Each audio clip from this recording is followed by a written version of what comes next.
baby, I worked all day and my feet feel just like lead. Johnny, are we going to do something on the Queen today?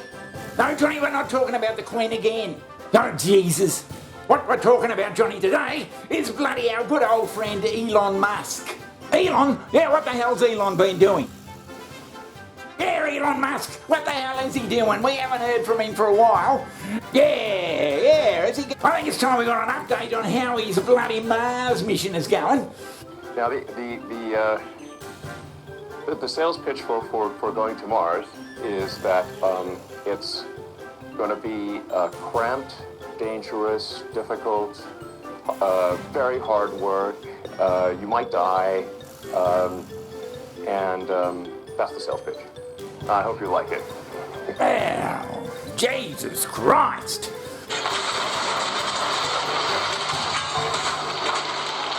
Johnny, is he going to get to Mars or what, or is it just a bloody pipe dream? I don't reckon he's any closer going to Mars than he was last time we bloody spoke about him. Things are not working out on Earth. But why does Musk choose Mars over other places in space, such as Venus, the huge Jupiter, and even the Moon? Now, during the bloody moonshot, Johnny, way back then in the 60s, we were getting updates all the time on what was progressing here, what they were going to do, what the lander looked like, all sorts of shit. 9. Ignition sequence start. 2, 1, 0. All engine running.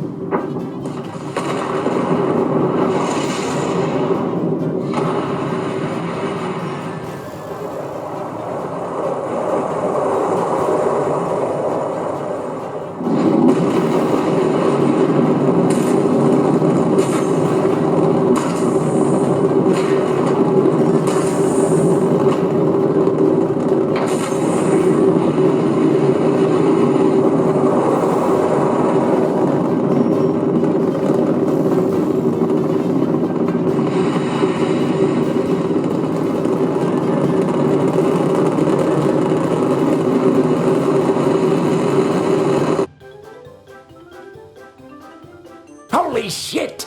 All we get now from Elon is just this bloody big rocket going up, and it doesn't seem like he's doing anything else. Now, I don't like to be negative, Johnny, and neither do you, but I don't reckon Elon's going to get up there before the end of the decade, at least. Johnny, do you mean to say that Elon might be bullshitting to us? Is that what you're saying? Multi-use rovers begin flattening and melting the Martian regolith, the loose soil, to prepare a large flat landing pad. It reduces the kick-up of dirt and rocks, increasing the safety for the next landings. The population on Mars is made up entirely of robots. 2 years and 2 months have passed since the first landings of the 5 cargo starships, and the new launch window opens as Earth and Mars are close together again. Johnny, how long can he keep this charade? How long can he keep it up for? You got my shirt tail flying all over the place and the sweat popping out of my head. She said, hey, boss, baby, keep on working for the same. 2 starships carrying a total of 30 astronauts land on Mars. 10 additional cargo ships accompany them, carrying an oversupply of life support.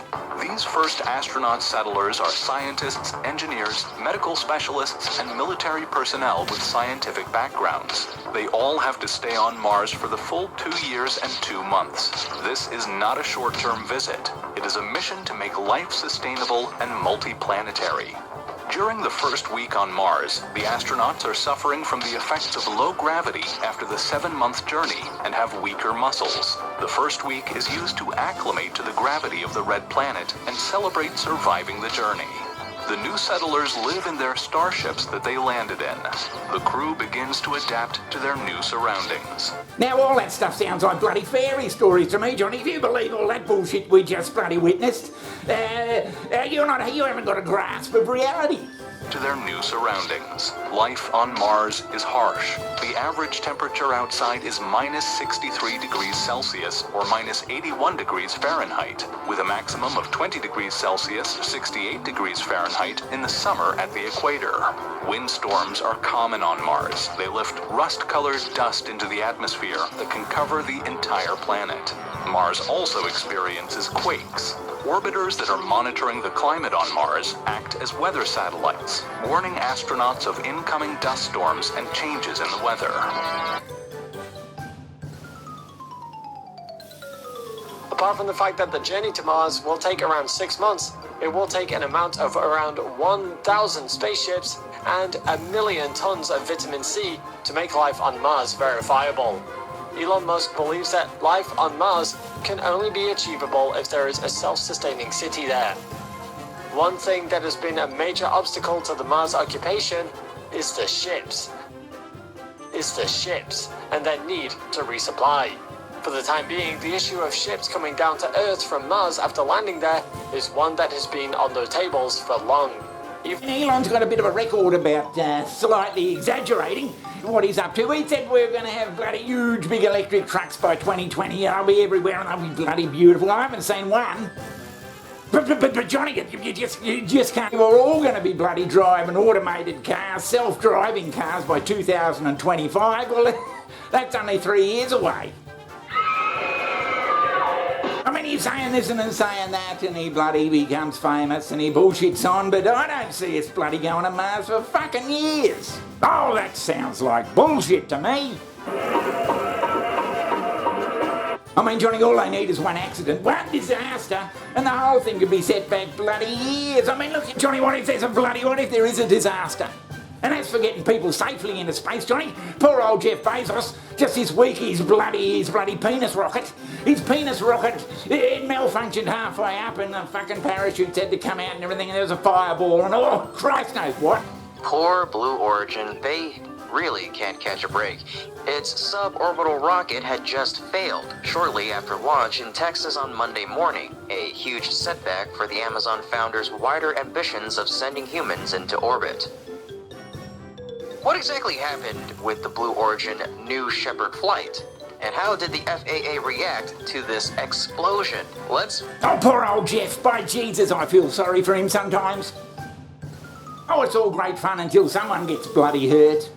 I reckon Elon, he's spinning us a bloody yarn. I reckon he's been bullshitting to us. Yes, bullshitting to us.